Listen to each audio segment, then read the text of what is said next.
Assalamualaikum warahmatullahi wabarakatuh. Perkenalkan, saya Muhammad Ashibar Khoya dari UIN Sunan Kalijaga akan memaparkan sedikit tentang inovasi pembelajaran Al-Quran.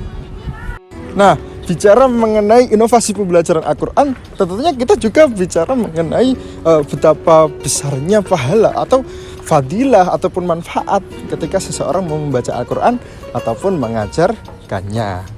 Di antaranya Rasulullah SAW pernah bersabda, "Iqra'ul Qur'an fa innahu ya'ti yaumal qiyamati syafi'an li ashabi." Bacalah kalian semua Al-Quran, karena sesungguhnya Al-Quran itu akan datang di hari kiamat nanti sebagai penolong bagi orang yang mau membacanya. Dalam kesempatan lain juga Rasulullah SAW bersabda, "Afdalu ibadati ummati qiraatul Qur'an." Yakni sebaik-baik ibadahnya umatku ialah membaca Al-Quran. Rasulullah SAW juga pernah bersabda, "Man qara'a harfan min kitabillah falahu bihi hasanatun wal hasanatu bi asyri amsalihha. La aqulu alif lam mim harfan walakin aqulu alifun harfun wa lamun harfun wa mimun harfun." Yang artinya, barang siapa yang mau membaca satu huruf dari Al-Quran atau dari kitab Allah, maka akan dihitung 10 kebaikan sebagai perumpamaannya. Nah, tidak dikatakan alif lam mim itu 10 kebaikan, akan tetapi alif itu 10 kebaikan, lam itu 10 kebaikan, dan mim 10 kebaikan. Wow, berapa ini kebaikan yang kita dapat ya ketika kita mau membaca alif lam mim saja. Belum nanti ketika kita membaca Bismillahirrahmanirrahim. Wah, banyak sekali kebaikan yang akan kita dapat ketika kita mau membaca Al-Quran. Belum lagi nanti ketika Al-Fatihah, kita mau membaca Al-Baqarah, bahkan ketika kita mau menghatamkan Al-Quran. Wah, itu banyak sekali kebaikan yang akan kita dapat. Bukan hanya itu, tidak hanya berhenti pada membaca Al-Quran, akan tetapi juga kepada mengajarkannya. Rasulullah SAW bersabda, "Khairukum man ta'allamal Qur'ana wa 'allamah." Sebaik-baik kalian semua ialah yang mau belajar Al-Quran dan mengamalkannya. Nah, itu tadi semua adalah seberapa fadilah dan manfaat ketika kita mau membaca Al-Quran ataupun kita mengajarkannya. Itu semua alasan seseorang akan bisa mengajarkan Al-Quran. Dan itu semua juga akan menumbuhkan inovasi-inovasi untuk membelajarkan Al-Quran dengan berbagai cara, sehingga orang-orang itu bisa membaca Al-Quran seperti itu.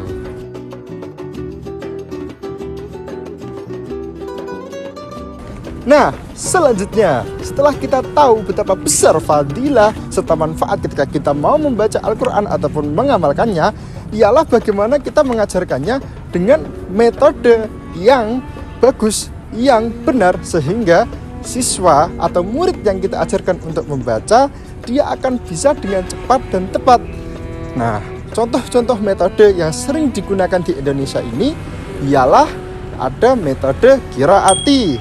Nah, ada metode Yambu'ah, ada metode Umi yang sekarang yang baru-baru ini ya, ada juga metode Wafa, ada metode Al-Baghdadi. Nah, dan yang paling banyak digunakan di Indonesia ini ialah metode Iqra, yang sebagaimana bukunya yang kecil itu, kitabnya tersebar banyak di seluruh Indonesia.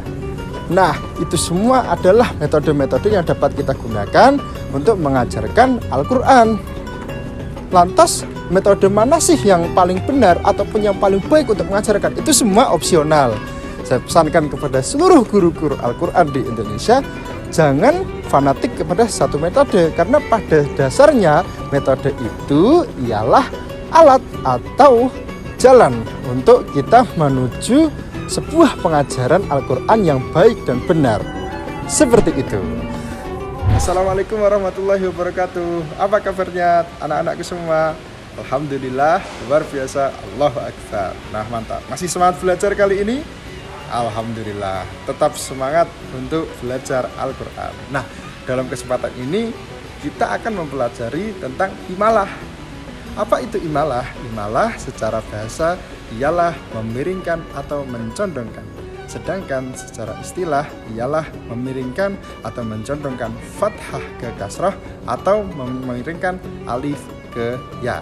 Nah, dalam Al-Quran ini bacaan imalah hanya ada satu, yakni di surat Hud ayat 41. Yuk dibuka Qurannya teman-teman semua. Dibuka Qurannya surat Hud ayat 41. Dibaca bersama-sama bareng Pak Guru ya. A'udzu billahi minasyaitonir rajim. Bismillahirrahmanirrahim. Wa qala irkabu fiha bismillahi majriha wa mursaha. Inna rabbi laghafurur rahim. Shadaqallahul azim. Nah, itu tadi contoh bacaan imalah, yakni terdapat pada kalimat majriha. Nah, ketika tepat pada kalimat majriha itu dibacanya bukan majroha. Walaupun di Al-Quran tulisannya majroha, akan tetapi kita membacanya majriha. Nah, itu tadi adalah contoh daripada inovasi pembelajaran Al-Quran, yang mana pembelajaran Al-Quran itu tidak hanya sebatas kita tatap muka atau secara offline. Ada kalanya di mana ketika terjadi situasi saat seperti pandemi ini, kita diharuskan untuk pembelajaran secara online atau melalui media. Di sini peran media atau peran digital sangat penting, karena dengan peran digital atau media kita bisa memanfaatkannya kepada hal-hal kebaikan seperti kegiatan belajar mengajar Al-Quran ini. Nah, sebagai contohnya kita bisa melakukannya melalui platform Zoom atau Google Meet, ataupun kita melalui YouTube. Bahkan kita juga bisa melakukannya melalui media sosial seperti Instagram ataupun TikTok dan lain sebagainya.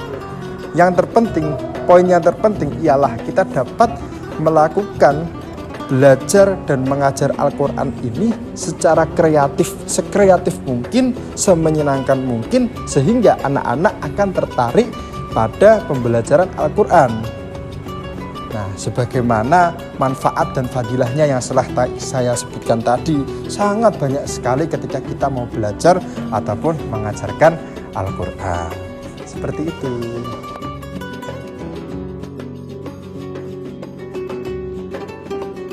Oke, itulah tadi beberapa manfaat serta fadilah membaca dan mengajarkan Al-Quran. Terus tadi ada juga metode-metode serta bagaimana inovasi pembelajaran Al-Quran di masa pandemi ini. Nah, maka dari itu saya pribadi mengajak, yuk kita kerahkan seluruh kekuatan dan pikiran kita untuk sekreativitas mungkin menjadikan pembelajaran Al-Quran di era pandemi ini akan membuat masyarakat atau anak-anak itu senang dan bergembira.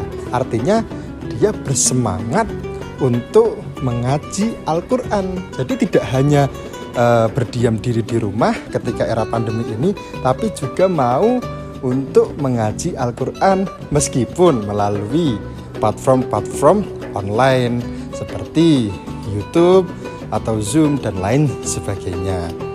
Nah, kita sebagai umat muslim itu juga tidak boleh jumut atau hanya diam saja dalam menghadapi pandemi ini.